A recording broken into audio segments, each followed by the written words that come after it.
تو جب یہ میری اسٹوری ختم ہوئی، یہ کون سا سال تھا یہ that was 2005. At this point آپ کا اگریمنٹ ہو گیا تھا، کام اس پہ شروع ہو گیا تھا، کام شروع ہو چکا تھا، لیکن آپ وہ 2 سال کے لیے اس پروجیکٹ کو چھوڑنا نہیں چاہتے تھے کیونکہ آپ سمجھتے تھے project is greater than your individual needs. یس.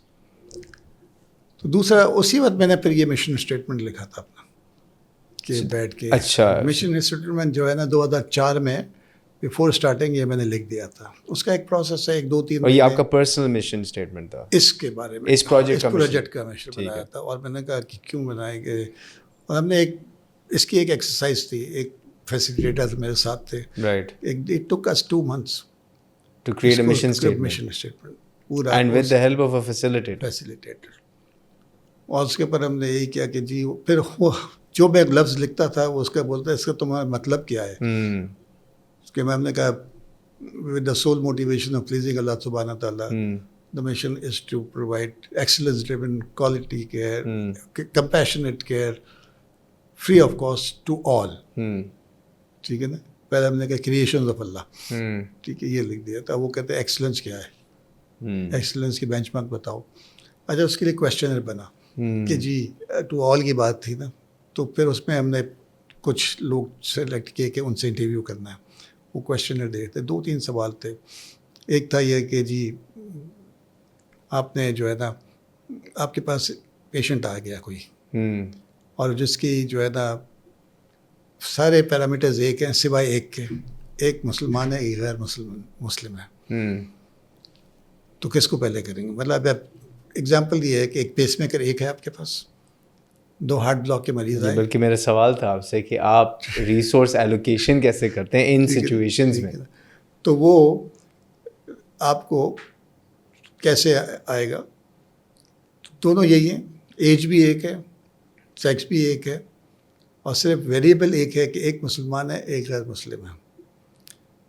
بہت سارے لوگ، کسی نے کہا کہ پہلے مسلمان کو کرنا چاہیے کہ کیونکہ آپ مسلمان ہیں اس کا حق ہے. کسی نے کہا نہیں پہلے غیر مسلم کو کرنا چاہیے، اس کے اوپر امپیکٹ پڑے گا، وہ مسلمان ہو جائے گا. اس قسم کی باتیں کیسے کریں گے. آخری جو میرا انٹرویو تھا وہ میرا ان کے ساتھ تھا، مولانا تقی عثمانی صاحب کے ساتھ، کیونکہ میں نے کچھ سیکولر لوگ لیے اور کچھ ریلیجس لوگ لیے. تو میں نے ان سے ایک سوال کی، یہی سوال رکھا.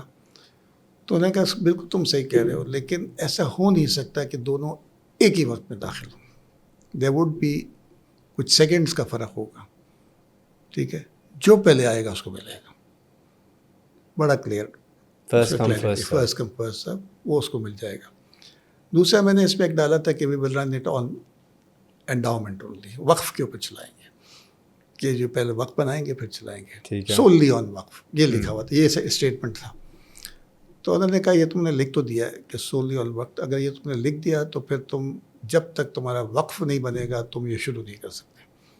اور وقت بنانے میں تمہاری زندگی گزر جائے گی اور وقت نہیں بنے گا، کیونکہ یہاں پر پیسہ زیادہ زکوٰۃ کا ہے. ٹھیک ہے نا. تو تم یہ کیوں لکھا تم نے؟ میں نے اس لیے لکھا کہ میں زکوٰۃ ایک رسپانسبلٹی ہے، ایک تمہوں کا فرض ہے. اگر کسی پہ غلط لگ گیا تو کل کلا کو پکڑ، یہ میرے پر فرض نہیں ہے، کام فرض نہیں ہے، لیکن کسی کی زکوٰۃ کا جب میں وکیل بن گیا ہوں تو میری وہ فرض ہے، اس پہ تھوڑا ادھر ادھر ہو تو میری پکڑ نہ ہو. ٹھیک ہے. تو انہوں نے مجھے کہا کہ اس کا میں پورا نظام بنا کے دے دوں گا آپ کو، اور جب آپ کا وقف ہو جائے آپ کہیں گے آج کے بعد میں زکوٰۃ نہیں لوں گا. ٹھیک ہے. تو which was a good suggestion. تو پھر ہم نے اس بیسس پہ وہ فیصلہ کر دیا. تو یہ شخص کو جب میں نے یہ کہا نا کہ جب اسٹوری ختم ہوئی تو مجھے کہنے لگے ٹھیک ہے ڈاکٹر صاحب 10 کروڑ روپے. It was 20 minute discussion. میرے جیب میں 10 لاکھ کے بل تھے اور انہوں نے 10 کروڑ دیے. تو یہ وہی جو تھائی لینڈ کے والے تھے، اور انہوں نے نام لینے سے منع کیا ہوا ہے تو اس لیے میں کبھی ان کا نام نہیں بتاتا. تو دوسرا انہوں نے پھر ہمارے 35 کروڑ روپے لگے. پھر میں جب وہاں سے نکلا تو میں نے اپنے دوستوں کو فون کیا، یار انڈس بن گیا.